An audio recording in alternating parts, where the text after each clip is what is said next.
Good afternoon class. Good afternoon Kritika. Good afternoon Monica. Good afternoon Kriti.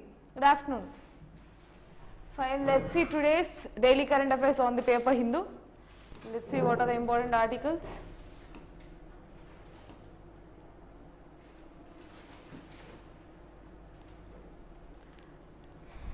Just a moment.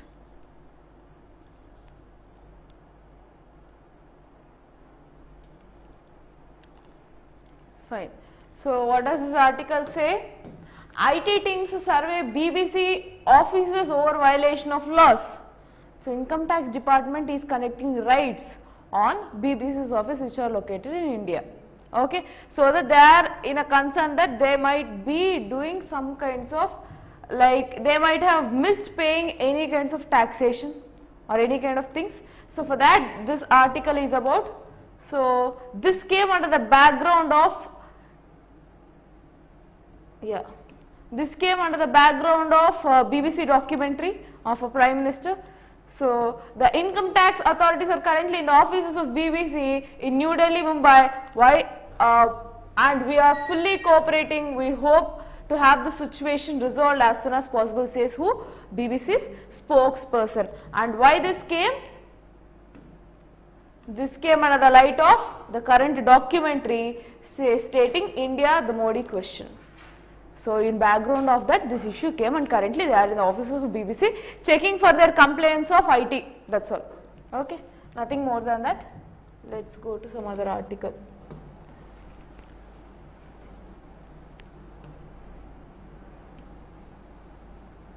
So, yesterday also I was telling that go refer what is retail inflation, wholesale inflation, core inflation and all.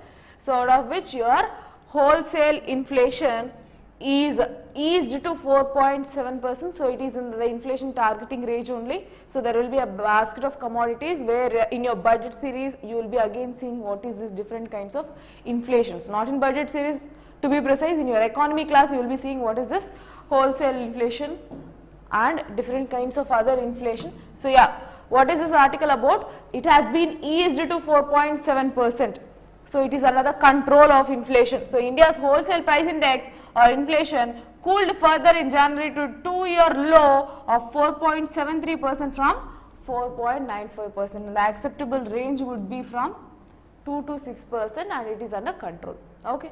So, yeah, thanks to a slight decline in the manufactured products price rise and fuel and power inflation. So, as this is a wholesale inflation, that will also be conducting, I mean your food and fuel will also be under the under its ambience. So, definitely because of this inflation or product rise, there has been a reduction in overall wholesale inflation. Okay. Yes. So, even at the pace of inflation, food and primary articles are hardened sequentially. So, basically it says that in the comparatively in a 2-year span, this was the lowest wholesale inflation, that you need to know. Yes. Next.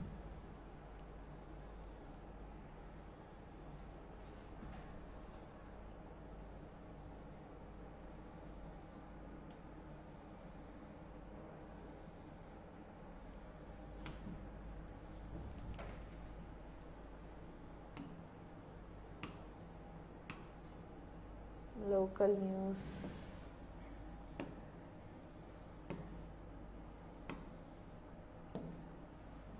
There is also local,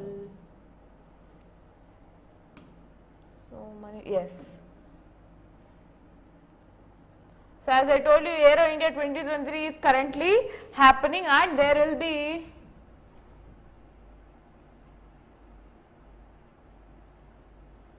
basically index is something which it represents, okay, whereas inflation in the sense the price rise, that is all. That is a basic difference, but both actually have the same basket of commodities.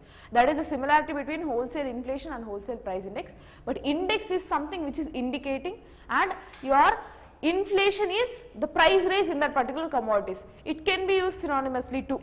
Okay, fine. Next.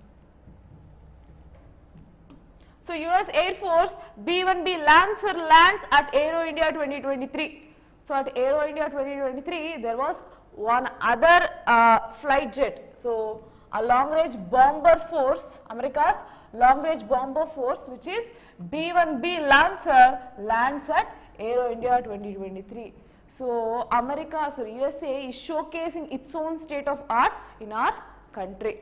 So bone, this B1B is bone, which is B1, is considered as a backbone of America's long-range bomber force and carries the largest conventional payload for guided and unguided missiles. So as a in US AF, what is AF? Air Force. So we have IAF in the same way, this is US AF. It will be carrying this particular bone. So it is, what here important is that, so the B1B Lancer, also known as bone, carries the largest conventional payload, both guided and unguided weapons. So what is guided and what is unguided? Guided missiles or unguided. Unguided in the sense when it follows only a parabolical path. So you would have seen ballistic missiles, then guided.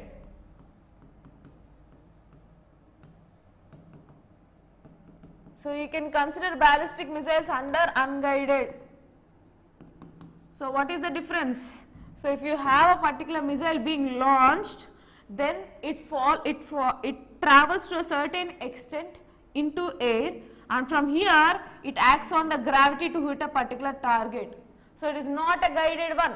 It has a preoccupied target or prefixed target to which it will be launched to, and this will be most effective if the targeted aim is not moving. So it is not mobile, it is stationary or static into that place, then that is called your ballistic missiles which will be launched. So here your gravity acts from the second half of the distance and a parabolic path will be there. Whereas guided is something where if a particular aim is being targeted by a particular missile, so it follows wherever this aim goes, wherever in whichever path it goes, this guided missile follows in the same way and try to hit the particular target. So that is difference between your guided and unguided. So both kinds, the payload will be there in this particular bone. So here this is B1B bomber, heavy bombers, through this bombs will be launched. Okay. So and is considered as the backbone of America's long. So two backbone Lancers or two B1B Lancers are arrived in the Anderson Air Force Base, Guam. This is the second time that the long-range supersonic heavy bomber is participating in the Aero India. So based on this distance and how it is being operated, sonic, supersonic, so you have different terminologies. Just if you wanted to refer it, go to DRDO website where you can find it. You can find what is this, and you have terms called MAC, you can just refer there. Okay, fine. Next, so the aircraft performed a flyby on the inaugural of Aero India, escorted by Indian Force Tejas fighter. So in the same way we have one light combat aircraft which is our indigenously developed Tejas. We are showcasing it to many other countries which will buy it, or we have, why this Aero India, what is the backdrop of this Aero India is to have ties with the different other countries with the defense. So we are trying to build our defense ties, or we are trying to export our goods to them, defense manufacturing or defense infrastructure to other countries. So Tejas is the one which we have showcased prestigiously in this particular Aero India, and two countries have showcased interest to. We will discuss what are those countries too.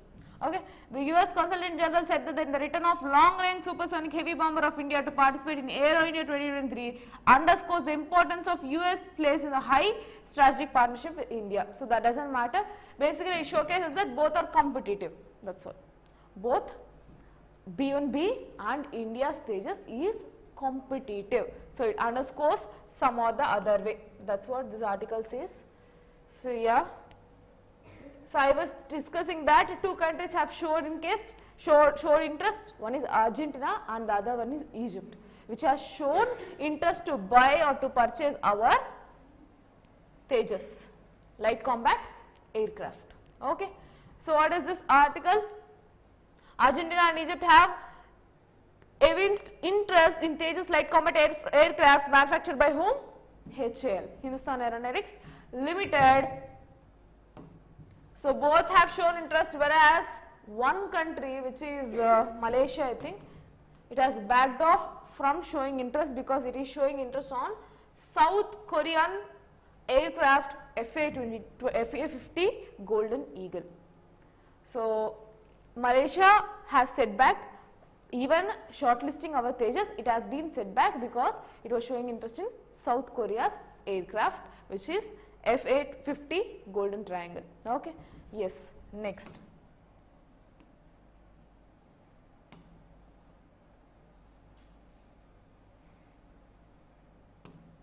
Yeah, that is about that article. So, I would like you, yes, Kriti, it belongs to USA, B1B belongs to USA, that is what they told. 2 flights, these aircrafts they have brought to India to showcase their state of art in India, that is what they have mentioned. So, go refer this particular article editorial, I would really suggest you to go refer this article. This gave entirely about your Adani, okay, like what is the actual backdrop and everything was mentioned here. Just go through this editorial. So, as this session is not an editorial, I am not going to cover it, just you can go through. See, Foreign Air Force B1B Lancer, so it completely belongs to US only. So, it directly states in your heading, okay. I hope that is clear, Kriti. Next. And also this article too, this showcases education more than wealth determines women's marital age. So, how educated women and or education or literacy having domino effect on marital age of women. Important article as part of your society.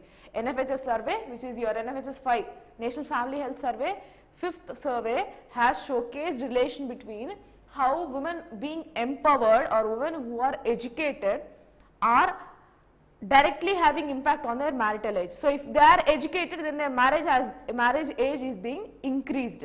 So, you can just go through this article for these numbers where you can directly add into your answer. Okay, just go through this article, important. Next. Yeah. Army set to close around 80 deals worth 15,000 crore, says General Pandey. So, earlier when this Aero India was started, we told that we have a speculation or a targeted budget or target exports of amount 70,000 crore. So, the first article when I have mentioned about Aero India, I have told that India has set a target that through this Aero India meetings, we have a target of exports to 70,000 crore. But so far how much achieved? 18,000 crore of exports have been achieved. Those dealings were done with how? With 80 deals. 80 deals were finalized. Okay.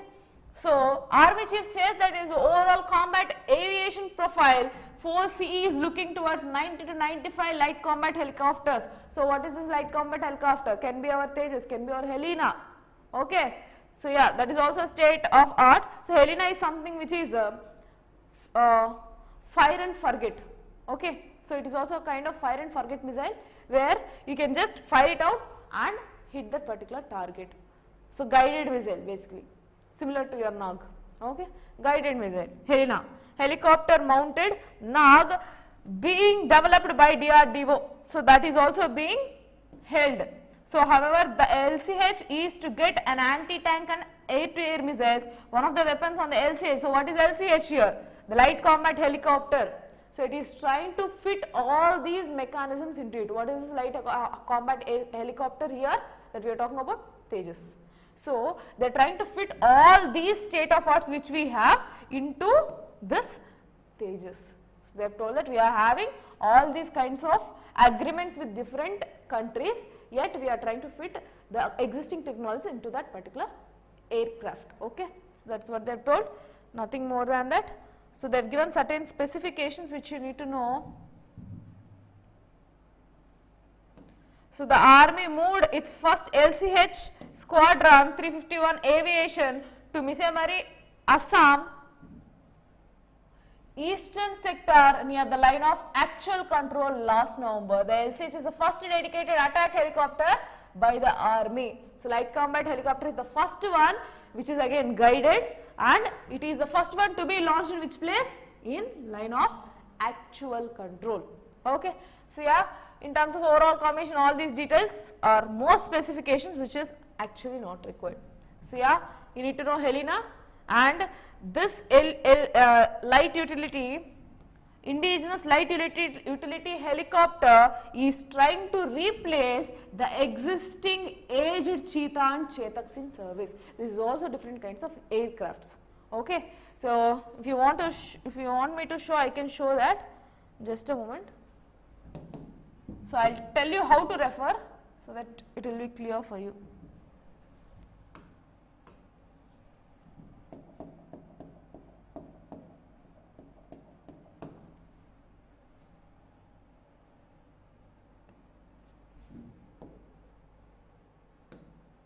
So whatever defense is concerned to, just go to this particular website where you can see every other details mentioned.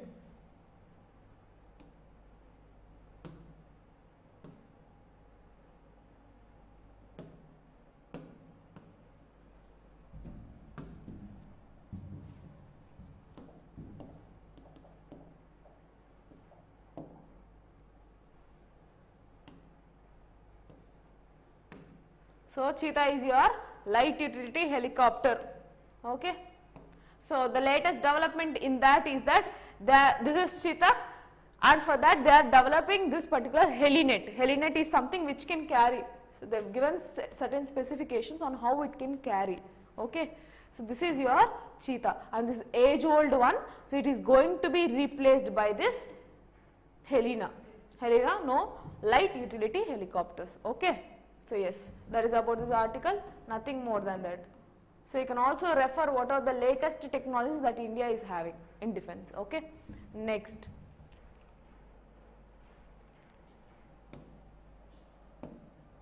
Only 19 accused of Puloma attack, only 4 are at large.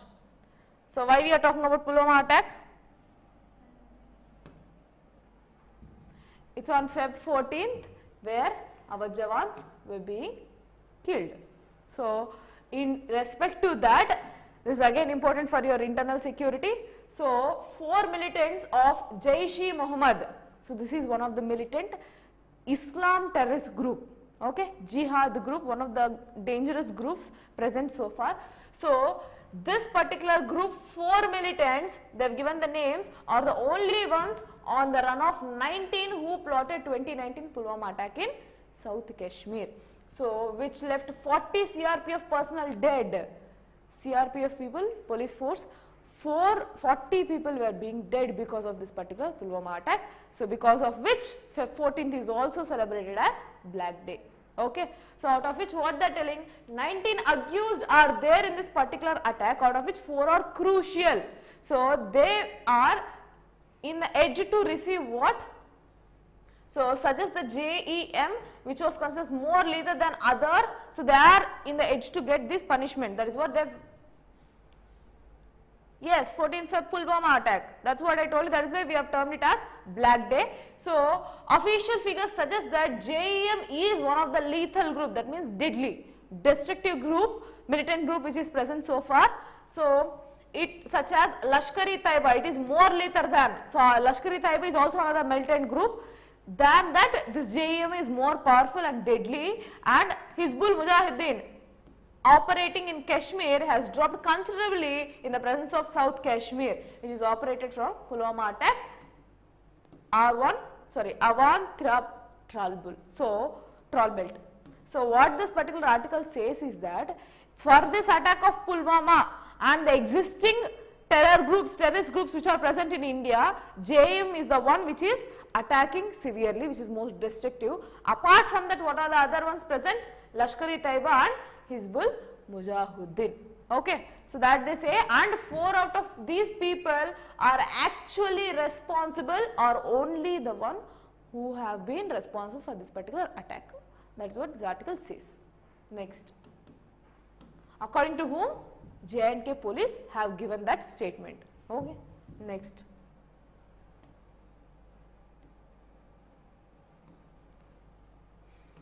So everything they have mentioned, that nation will not forget, our Prime Minister have given a statement that nation will not forget our leaders or our protectors' sacrifice and all. So nothing more than that, just remember what is that day about, that's all. So we are still fighting against terrorism. The wholesale price index I have discussed.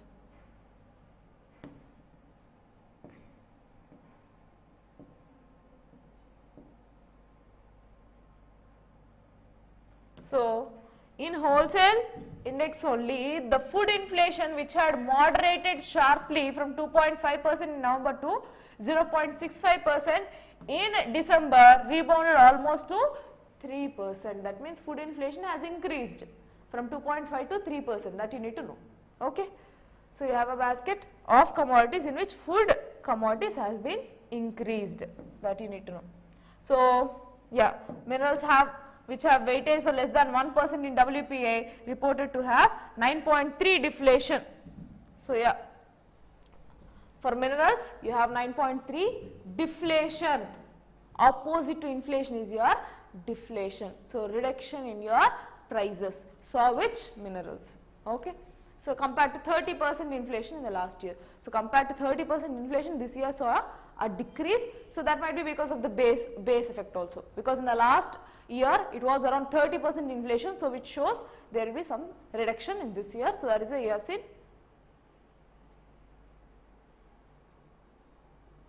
Of course Kriti Singh, that is what 40 CRPF officers were dead because of Puloma effect. That is why we remember that day as Black Day. We should not forget the days. Okay, fine. Next.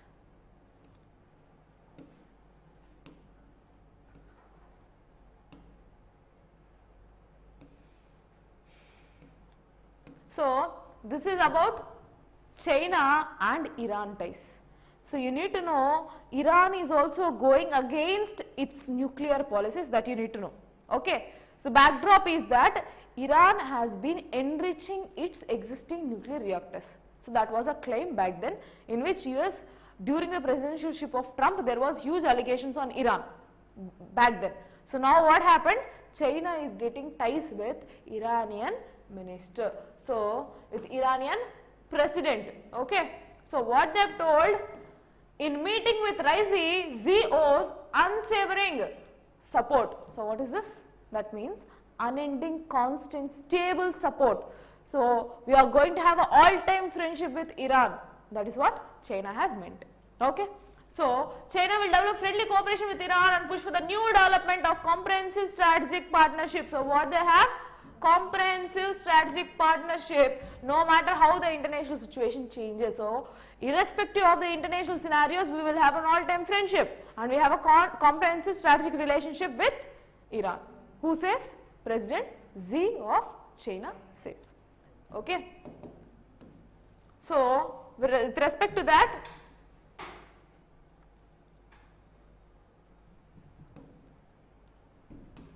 so in this sense, China's deepening cooperation with Iran has also an anti-hegemony and anti-bullying feature.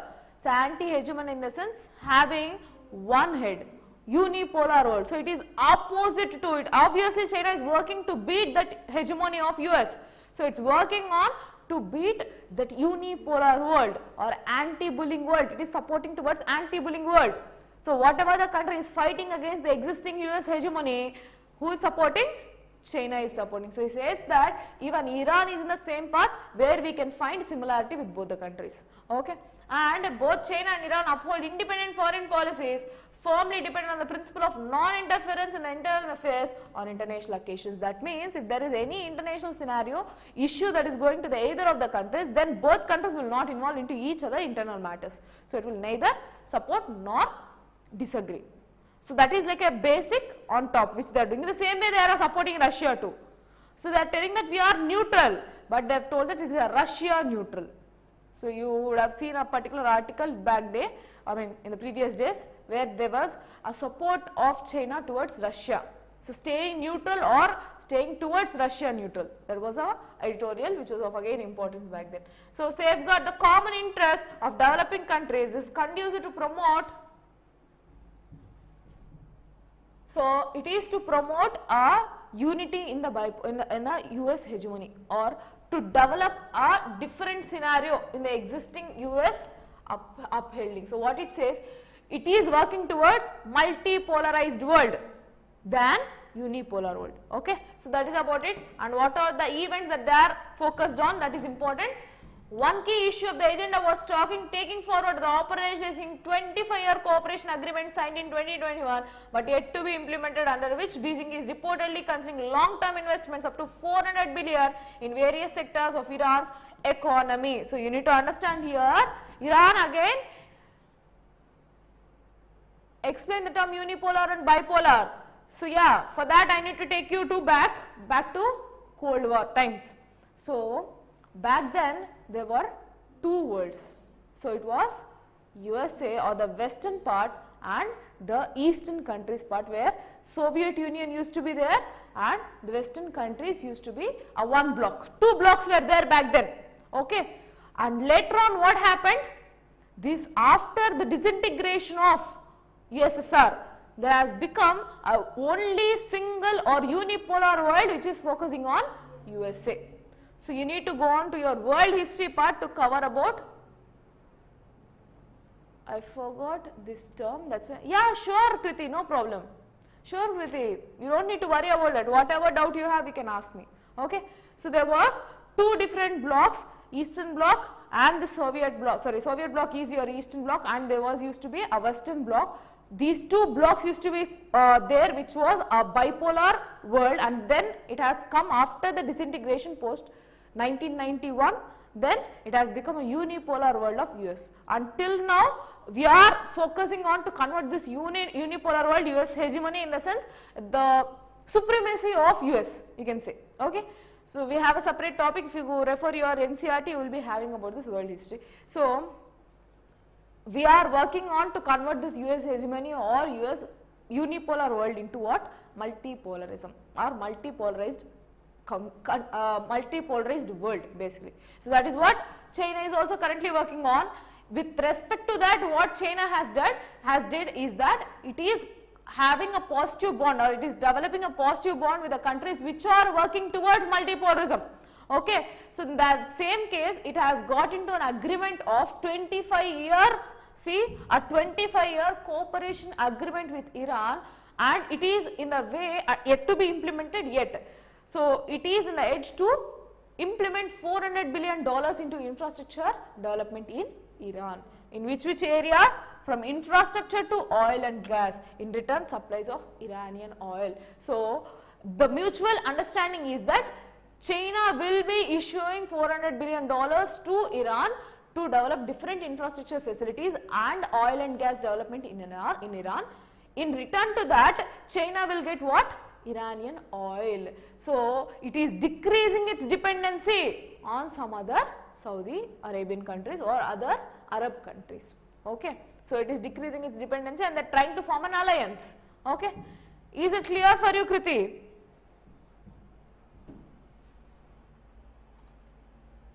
Are you able to understand?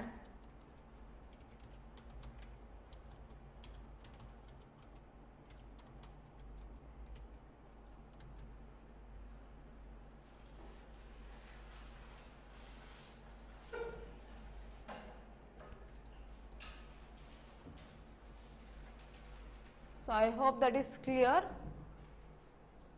Trinayan Kothwada. Good afternoon. Good afternoon, Trinayan.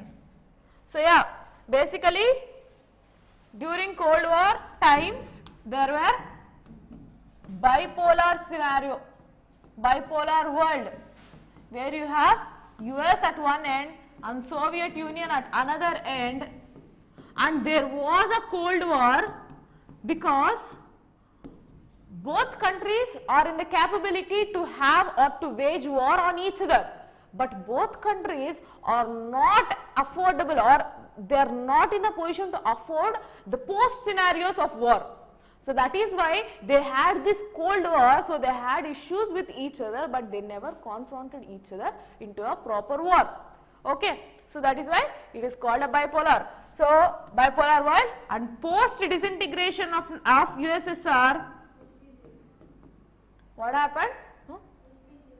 So, that LPG reforms is after this particular disintegration. So, where it had a domino effect on India's economic policies, where we were completely closed economy and somehow we were depending on Russia for our deals.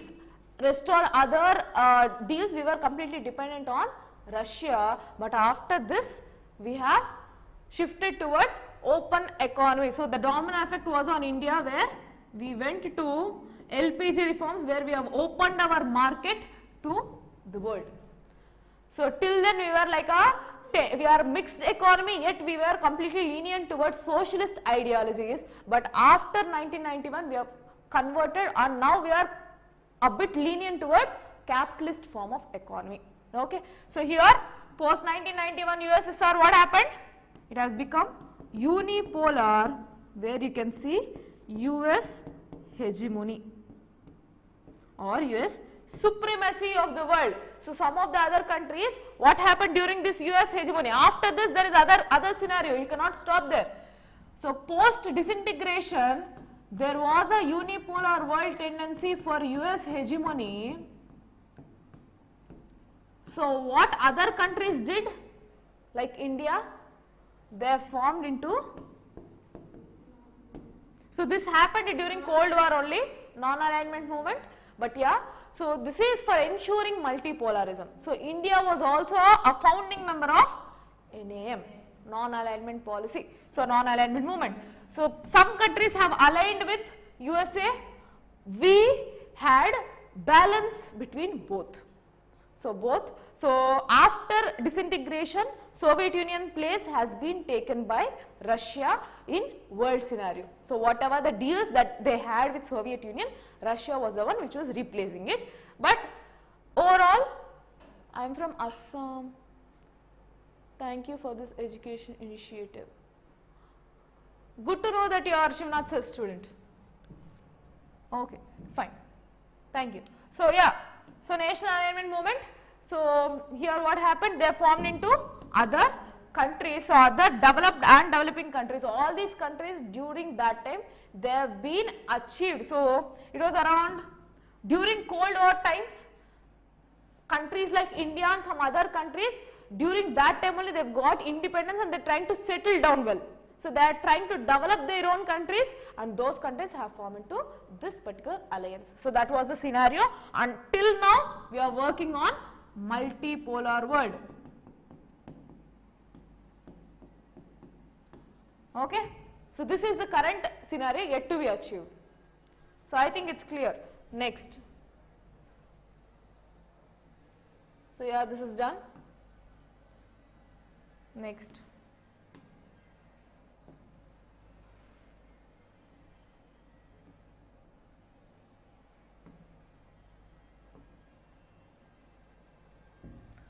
So what Beijing says is that now Beijing tells US to investigate balloons.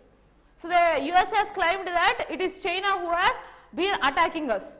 But what China has told, US has been sending since so long, you are only sending your balloons into our own arena. So now what they have told, you check for yourself on what are this kind of operation, what is this kind of spy balloon operation that your country is conducting on us. So that is about this article. So what it said is, China asked United States on Tuesday to conduct a thorough investigation into what Beijing claims to be a string of incursions into airspace by US balloons. So US balloons, so clearly have your investigation. Of course, Trinayan, NAM is even relevant today. How? Because certain countries like Egypt, so if you can see during, I'd like to tell one article, it was during our Republic Day event. Who was the Prime Minister visited during our Republic Day? President. We have invited Egypt President, I think, just a moment. He was the chief guest.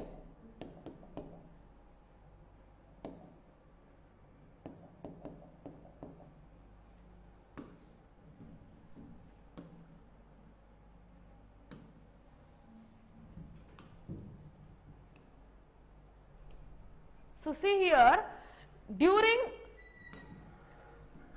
our Republic Day, we have invited Egyptian President Abdul Fattah al-Sisi to be a particular chief guest to our country.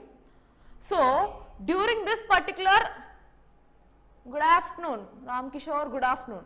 Okay, so yes, Egyptian president, correct Ritika. So during this particular visit, Egypt president has told that we were also one of the founding countries or part of India's foreign policy during NAM.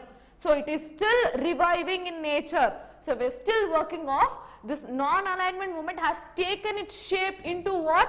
Into aligning with other countries in a balanced way. So yes, still we have NAM as existing. So it is still important in today's foreign policy. He has mentioned, so during his speech he has mentioned that NAM is not dead and we are still aligned with that. I don't know where that speech is, but yeah, you can just go through that, that particular article by Hindu. So there he has given a statement that NAM is not dead. We are still aligned with that and we will still work on multipolar world. He has clearly mentioned about it. Yes, yes Trinayan. So you can just go through that. NAM is still an important topic to be discussed, okay. So yeah, it's not mentioned here, but yes, you can just go through that particular article. So it is of importance. Next. So yeah, this article says that please investigate for yourself on what happened by what actually US government is going through or what they are trying to do with air balloons that is being sent to Chinese territory. That is what this article is. So yeah. Next. So Adani's, once it is done, we will be discussing it. No problem with that. So this is a small news, not a big of importance, but yeah, we'll see. Yes, huh? Yes. So yeah, so India will require 2010 new airplanes by 2041. So it shows India's path. So we are again focusing on what? Our infrastructure development, out of which, so your airspace of India requires around 2210 are new aircraft that are being required for India by 2041. So India will require around 2210 new airplanes over the next 2 decades, of which 1983 units will be single aisle jets, while 227 units or 10% of the new air deliveries will be wide body aircraft. US airspace company Boeing said on a commercial market. So it says that its current target speculations by 2041 would be 2210 more aircrafts necessary.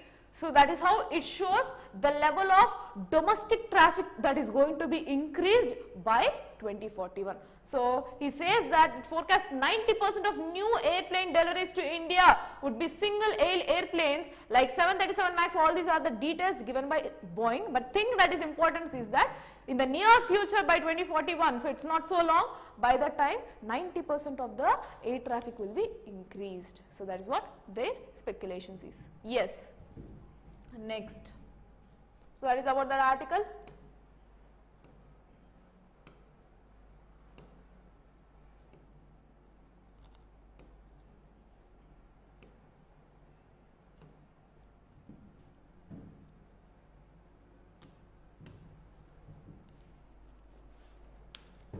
Just a moment.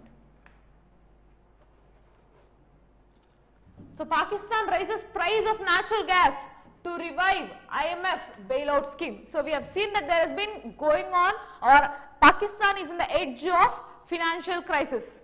So that is why it has opted for loans from IMF. So IMF has given certain norms to them to increase or to implement stringent taxation mechanism, for which Pakistan currently raised the price of natural gas. So we have seen that there was huge power outages existing in Pakistan. So this is again another effect of this particular IMF stringent bailout scheme. So 112 in percentage was the level of increase of natural gas prices in Pakistan. Yes, next. So I think this is the last, yeah, we have 2 articles left. Fine. So what is this article about? Leveraging J&K's lithium reserves. So utilizing, or what should be our level of utilizing of the newly found lithium reserves. So this is for the first time India has found its lithium reserves around 5.9 million tons were the reserves that has been found in Jammu and Kashmir for the first time. And to know about this in brief, lithium is one such metal which is used for batteries. So it can be a complete shift, because lithium, we are completely dependent on imports, especially from countries like Australia. So we are hugely dependent on imports, because this is for the first time where we have identified that lithium is being found in India. And till that time we are still dependent on, or till even today we are still dependent on Australia and some other countries. So here one thing we need to know is, where does we use lithium? We have all our, so we recharge, so we have all these rechargeable batteries, everything is made of lithium only. Most often they are made of lithium only, and they can be a perfect backup for your renewable, or perfect backup or alternative for your non-renewable sources. So it is a conversion of India towards renewable or clean energy.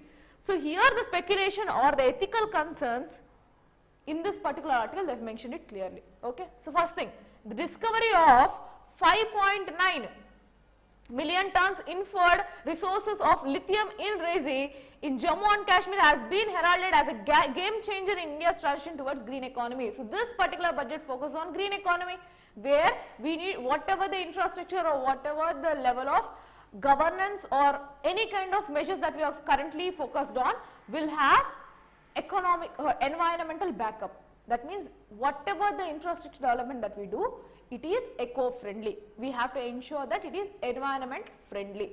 So in that way, this will be one of the positive steps towards green economy. So India's market for critical metals is projected to reach a compounded annual growth rate of 23.76% by 2028. So speculation that India's market towards critical metals, so lithium is one of the critical metals. Yes, for solar power backup, EVs, for all rechargeable batteries that you have, okay, for everything, electrical vehicles, for all these. What is the position of India in terms of lithium reserves? So currently we have 5.9 million tons, and once as it is found, we will not stop excavations there. So definitely the excavations and the level of position or the potential that India has regarding lithium will be found. So in this year you will be able to understand what is the exact position of India. As of now it is 5.9 million reserves, and what is the usage that is mentioned here we will see in that article. Okay, what is the level of usage? This will also help in advance Indian government's ambitious plan of 30% EV penetration into private cars. So what is our aims? That is again important. What are our goals? So first thing is 30% EV penetration in private cars, and 70% by which year? So I am noting it down here so that you can also remember.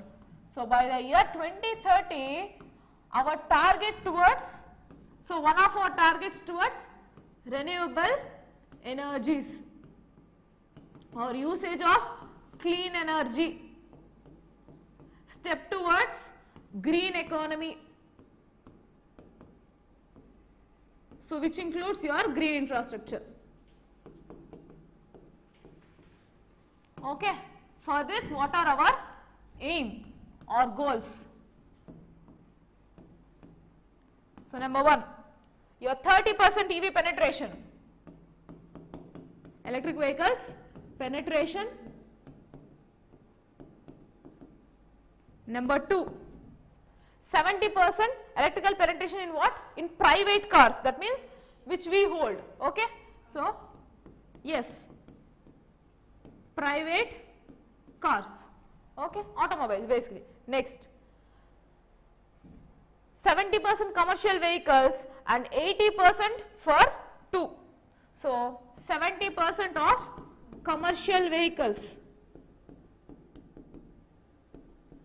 These targets are important, where you will be mentioning that what are the steps taken by India, or what are the current targets for us to have steps towards environment. Okay, to be environmental friendly, what are our steps? So next, what is the other target?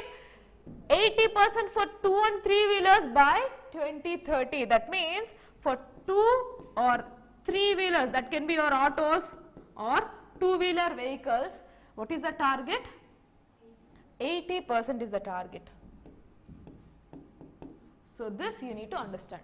These are our current targets for what? Electric vehicles. So for all these you have batteries which are completely reliant on what? Lithium. So why we are discussing about all this?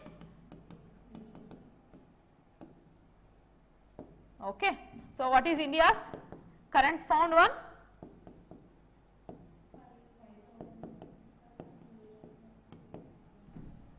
Okay. 5.9 million tons found in Jammu and Kashmir.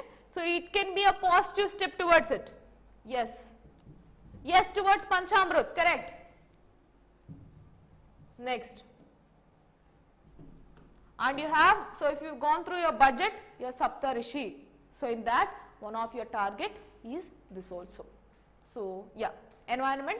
So towards environment we have certain steps. There also you have this. Next. The applications of lithium in renewable energy. So here you have the main issue what the article speaks. The application of lithium in renewable energy infrastructure often obscures its significant and environmental consequences. Extracting lithium from hard rock mines similar to what has already been proposed in J&K entails for open pit mining. So the issue comes here. Now we have found that there are reserves of lithium in Jammu and Kashmir. Now we need to extract it out. So we have to extract it out. For that, what is the method that is being followed?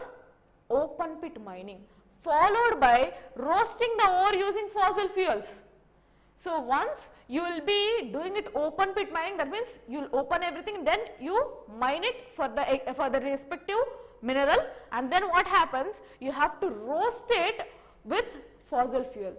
So where there is economical friendly nature here? When you are again using fossil fuels for it, extraction. So for extraction when you are using fossil fuels, then where is economical friendly nature here? That is a question. Okay.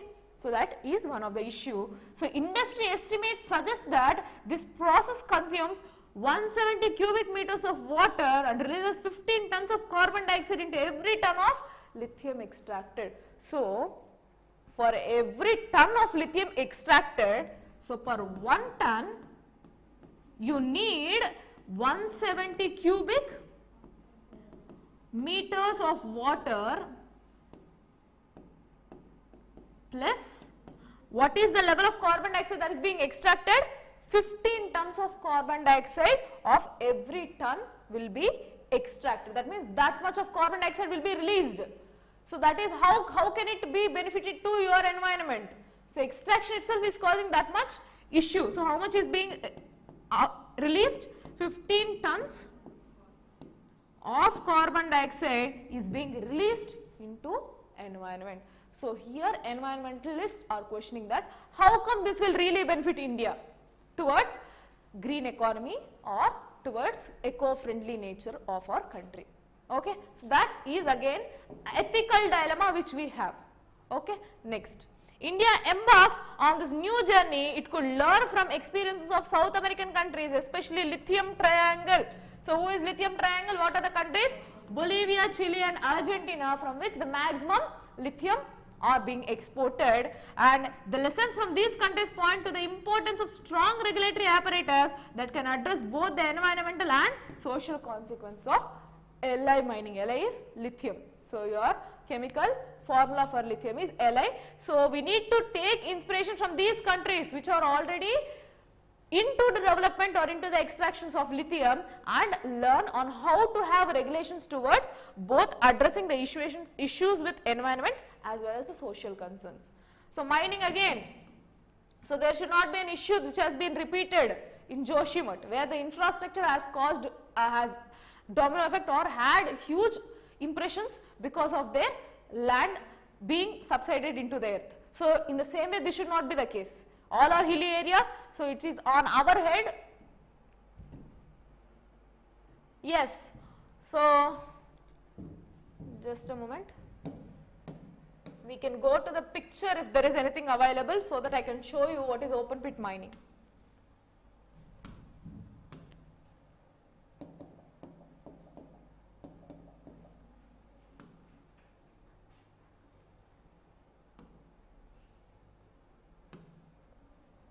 Yeah. I have an image, I will show you. See this? I think this is clear.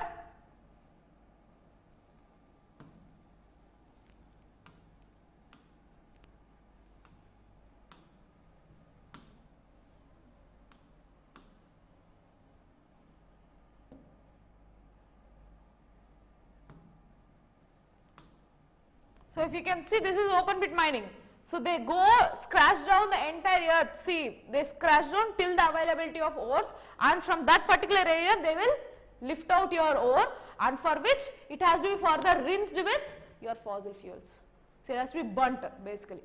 So are you able to understand, Trinayan?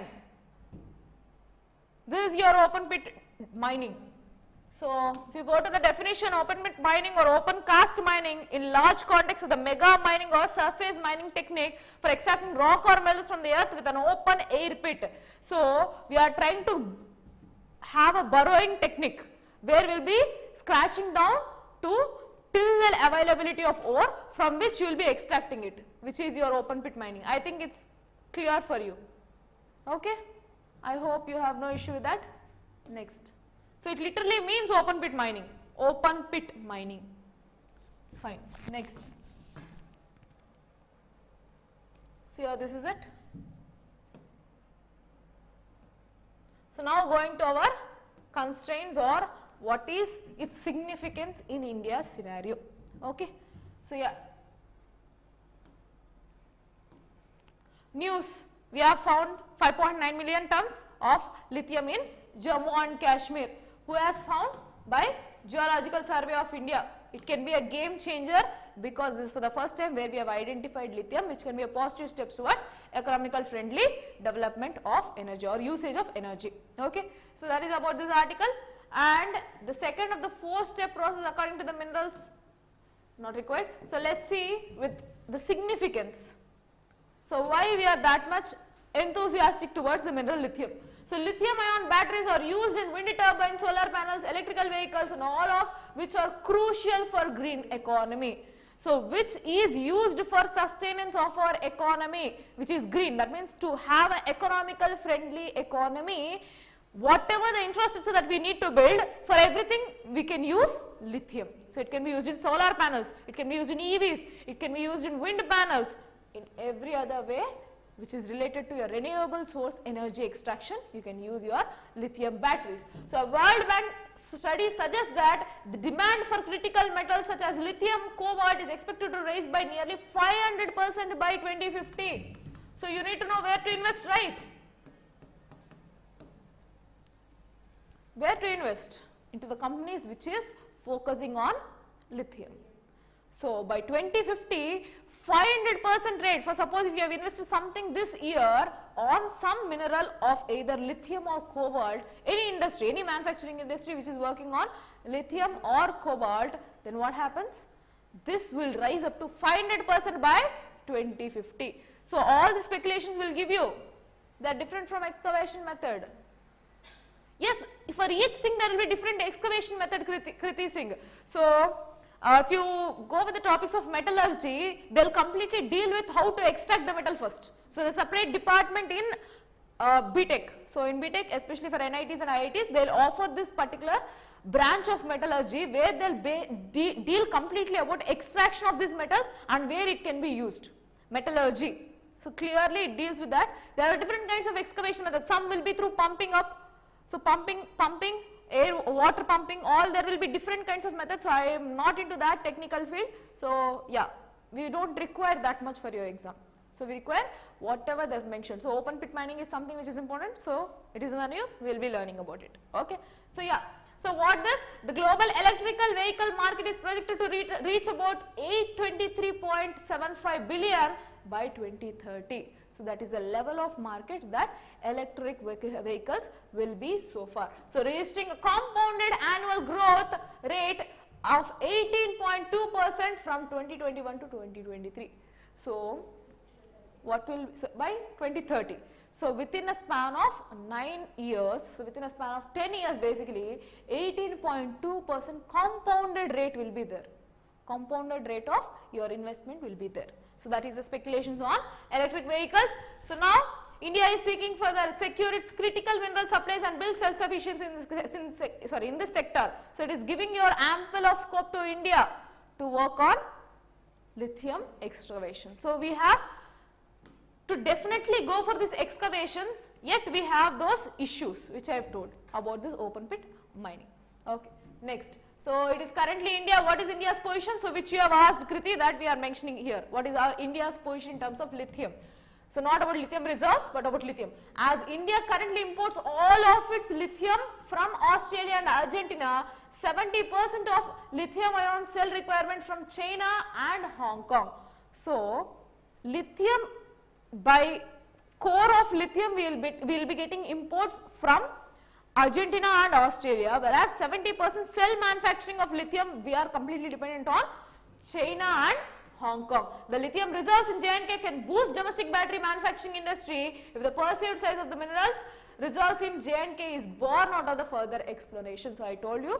So now the excavations will not stop. Definitely they will be in the search in Jammu and Kashmir for further availability of lithium. So once we have found huge reserves, then we can have ample of chances for the domestic development of lithium. Okay, domestic manufacturing of lithium industry. So 30% EV penetration, all these I have already discussed with you. So they will strengthen India's national mission for transformative mobility and battery storage. Okay, next. What are the environmental effects? China currently controls 77%. First, before going to environmental effects, let me discuss about this. Environmental effects actually I have already told, where the open pit mining is actual issue. Let me describe about China's footprint on lithium industries, manufacturing industries. China currently controls 77% of the global lithium ion battery manufacturing capacity, home to 6 of the world's 10 manufacturing companies. So out of the top 10 most lithium manufacturing countries, China is home for 6 countries. So it shows its maximum penetration of lithium manufacturing, which is accounting for 77%. So it is already ahead of us.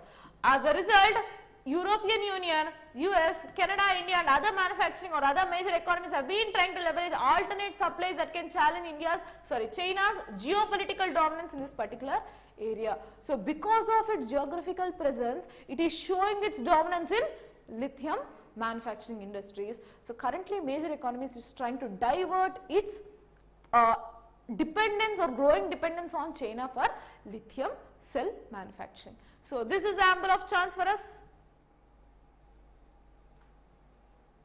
Okay, we'll check that, I'll check that and I'll let you know Kriti on that. Okay, yes.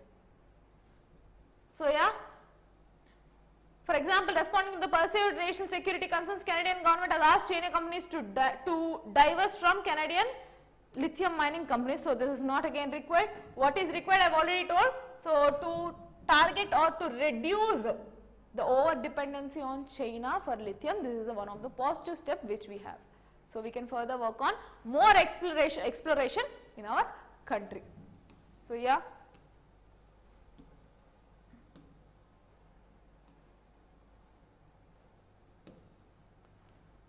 So another issue here, I wanted to go only for your definition part. More than that, as of now nothing is required in this. So whenever there is an issue of ethical concerns again in terms of your AI, open AI, then we will be discussing more about it.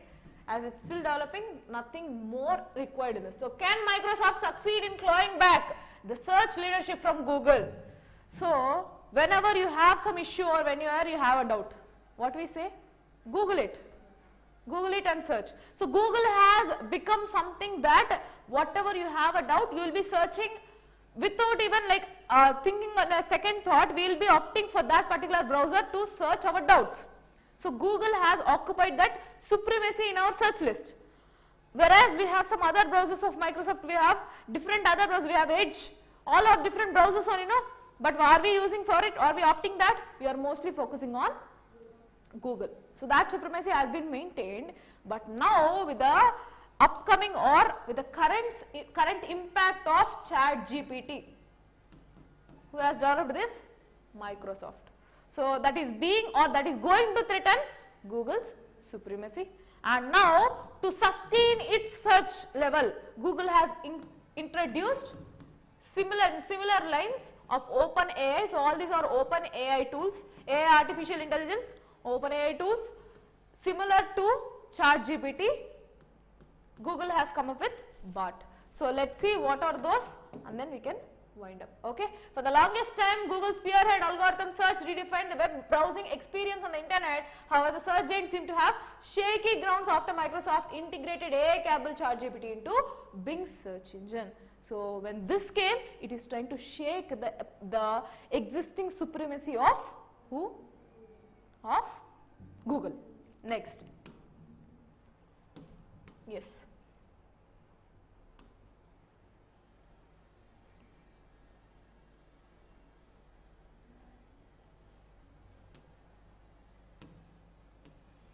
Yes. So Microsoft has thrown down the gauntlet to Google with its 10 billion check to OpenAI, the artificial intelligence research firm behind ChatGPT and DALL-E.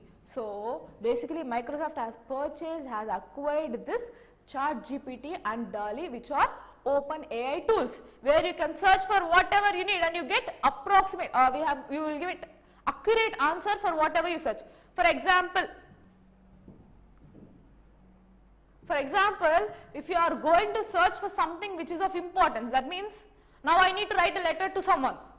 Let's say I want a leave from the management. I wanted to write an official letter to the management, but I don't know how should be the format or what should be the format, what should be the norms. Let's say I am going with an MOU. I have an agreement with some other third party, so I need an MOU, but I don't know what would be the regulations, what should be my content. So I will type down, this is the requirement. Could you please give me the required format? So it will itself give me the proper data through ChatGPT. So it is replacing the search list. So Google, when you search something, it gives you different ideologies, whereas ChatGPT gives you direct answer. Are you able to understand? So this is one such kind of advantage of ChatGPT. Let's see.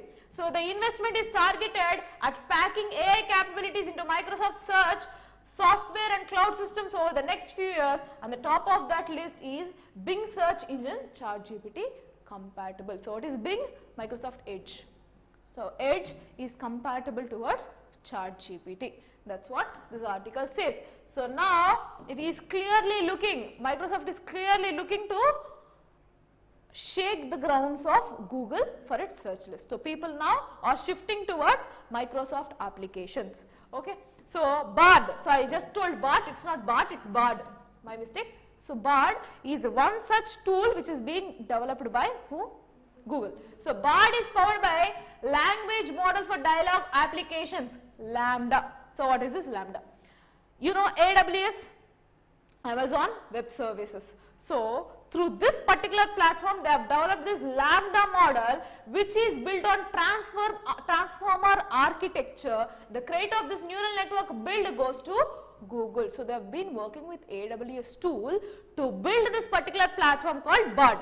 No need to go into complete technical ways. So IT people will work on this Lambda, so I am not going into that technical matters, but yeah, remember that they have been working with Lambda and AWS service. So they have not mentioned about AWS, but yeah, internally it is AWS offering services. So in fact, the same architecture is used by several other language models, including OpenAI's ChatGPT, Meta's Blender bot. So all different kinds of bots are using currently Lambda technologies. So the company is based on out of Mountain View, California, has been leading on several innovative web tools starting from its web search. So you need to understand that Lambda is the one which is again the backdrop of the existing these chatbots. So you need to understand Lambda, AWS and this chatbot, AI chatbots that are being developed so far.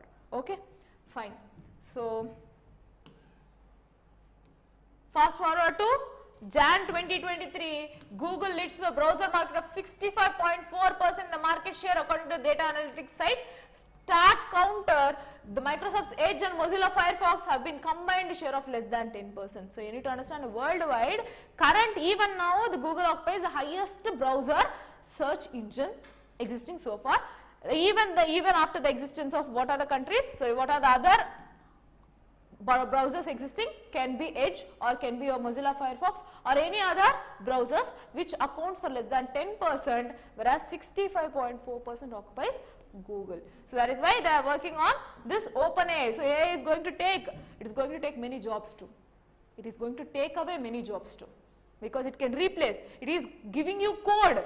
So if you are asking like build a code to have a website for my company, it will build you a particular code for your company. It gives you a proper platform on which you have to place the code, where you have to run and what would be the possible outcomes. If you even give them that these are the specifications, I need this particular button to be fetched, this data, then that particular code is also being given. Different voice bots also will be there regarding AI. So AI is going to change the future of current technology. Okay, so that is about this. Nothing more than that is important to this article. So once if there is any ethical concerns article regarding BARD or OpenAI, we will be discussing about it, or ChatGPT will be discussing about it. Nothing more than that is required. So as of now, that's it about today's articles. If you have any doubts, you can let me know. If you want me to discuss more about BARD and ChatGPT, I am open for that. I can discuss about that in the tomorrow's class with the detailed notes. If you want, we can discuss, else we can wind up the class. So if you are having any doubts, you can post me, else we can wind up the session.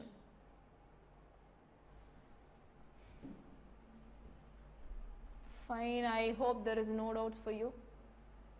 Great. Fine. Thank you for the session. Good day.